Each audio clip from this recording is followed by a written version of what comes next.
Well, mailbag time. Much more stuff in here. I think this might be a review item. I'm not sure. Got a few things on the way apparently, so we'll see what happens. As always, there'll be links down below. And also thanks a lot to my Patreon supporters and members of YouTube who donate to the channel, helping to buy things. Goes towards mailbag, we get bits and pieces, and also for test equipment to fix. So both those things help. So here we have a cable. I realised I was a bit low on cables recently. That's PVC, highly plasticized, but it's very, very flexible. I'm guessing the conductors are very thin. So I realised I needed a couple more of these sorts of cables where you've got banana to banana type connections. You've got this cage style split connectors on them. These aren't always the best, but the only question really is what is the cross-sectional area of the conductor in these things. They're rated at 10 amps, but are they really? So I just measure these with my LCR meter here, and I'm getting 0.024 ohms. So 10 amps would mean you're dropping a quarter of a volt across them, which isn't too bad. Of course, if you've got two of them, you've got a pair of them in the system, so therefore you're going to double it. So you're going to be losing half a volt instead at 10 amps. So here's another cable I've already got. Similar sort of style, but I've got a crocodile clip on the end, and this is measuring 0.02 ohms. So it's very slightly better resistance than this. I know these do get a bit of voltage drop across them, so it's going to be slightly worse for these ones. And here's another cable I've already got, just for comparison. So this cable here is measuring 0.014 ohms. This one's twice as good, and it's longer. Next package. Oh great, got some more. I think I did buy some ones of different ratings.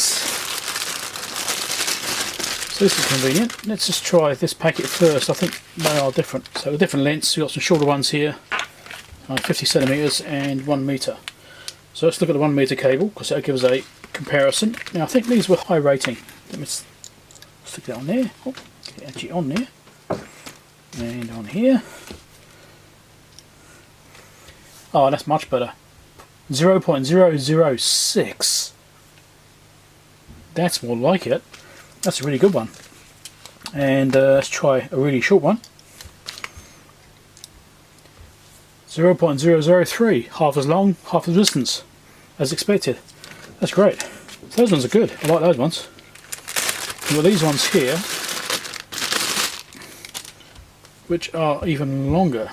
These ones are probably 2 meters. Yep, so these ones are 2 meters long. Same style cable, seems like it's quite heavy current. Let's just clip onto one and find the other end.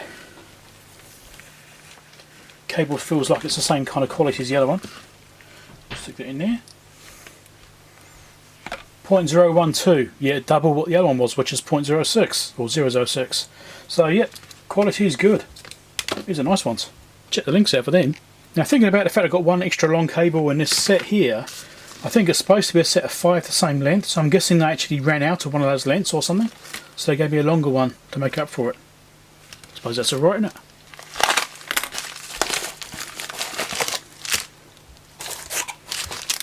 Oh, okay. So automatic punch, dot punch. Let's do it on a capacitor. What could possibly go wrong doing this on a capacitor?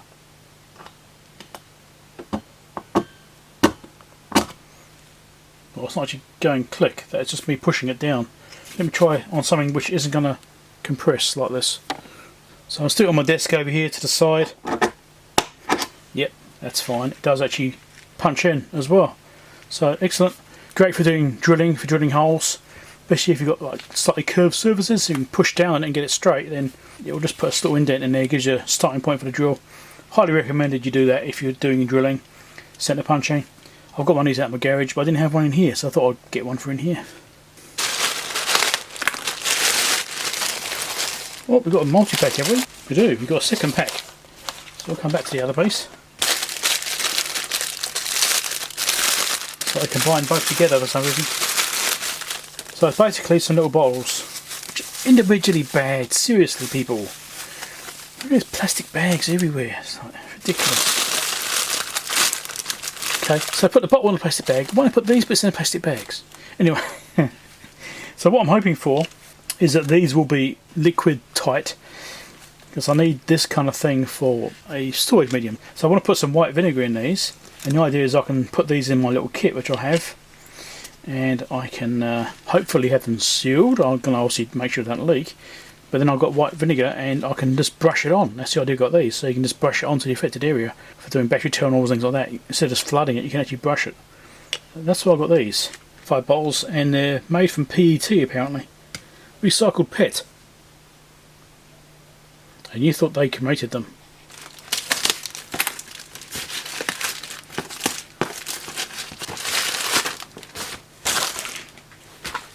Launch C-Reader Professional.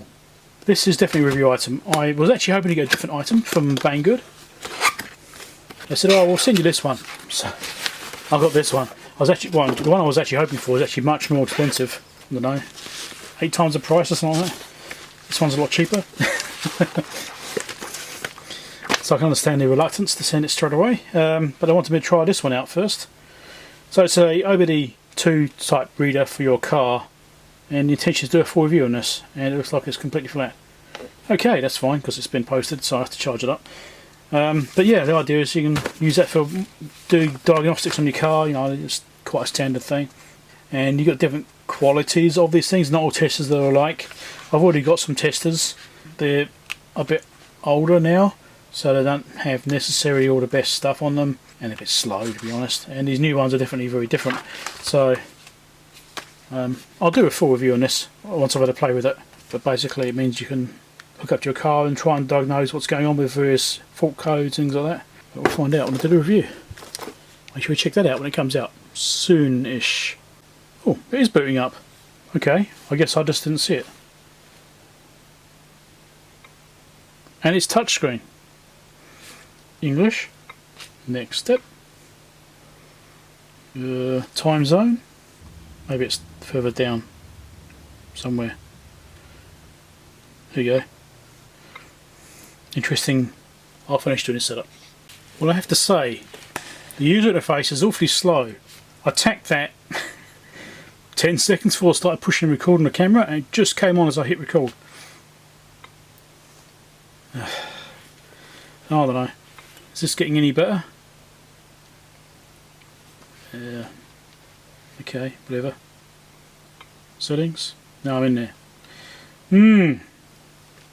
The system detects this. Is the upgrade downloaded? I don't bloody know. I've got to connect to my network and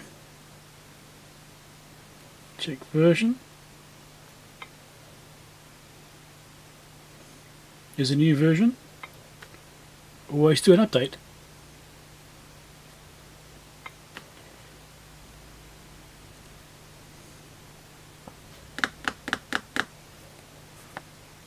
Well, it's currently installing the update. Let's see how this goes. Oh, it's booting up again. Taking a while. Well, it seems I'm now doing downloads on it to update various things on it. And it's got all these different vehicles and bits of information there. It's going to take a while. I'll put this to one side and I'll leave it, I think. I did a review on this part later on. Almost missed this package, so I put it to one side before.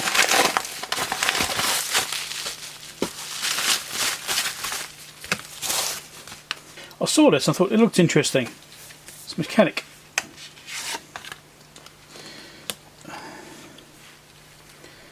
So it's basically a brush.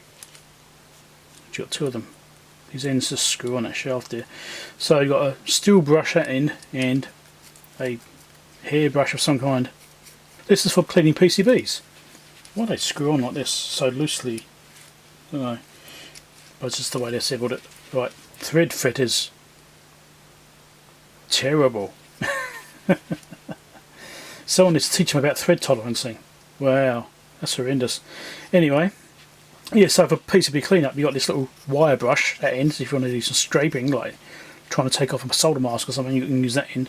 Or if you want to do cleanup, you can use this end. I thought I'd get one because I saw it there on AliExpress. I was browsing around something else and I saw it. I thought, actually, I think I might have a look at that and see if it's worth getting. No harm in giving it a try. We'll put a lot of effort into packaging. Why is everyone trying to copy Apple these days? Anyway, it's just a brush. Links down below. So you may have noticed this big thing we've been, doing this mailbag on. Let's open this up.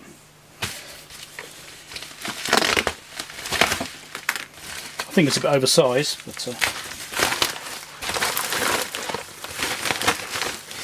so despite me explicitly saying to the seller to protect this thing in a certain way, it hasn't been done. Hopefully it's not damaged. When I order things like this, I always say sandwich it in cardboard so it's stiff, doesn't get folded and that sort of stuff. Not been done. It is a Keithley 181 service manual, which is the digital nanovolt meter, which I did recently. It's got the circuit diagrams in there, beautiful. If I've got a piece of gear which I'm going to keep, then I will try and get an original manual for it. Now unfortunately, this seller actually had a few of these manuals. I purchased this one, and then they sent me an offer on one of the other ones I was watching, which was less than this. So I paid more than I needed to, basically. But at least I got the manual, that's the main thing there. It's a bit disappointing I paid too much. And when you're buying these kinds of old manuals, they're rare, right? Oh, it can be rare.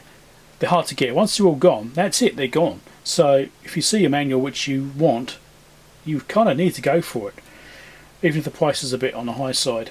Unfortunately, that's the way it is. So I paid, I think it was about $80 for this manual, something like that. But at least I've got it. So that's a good thing.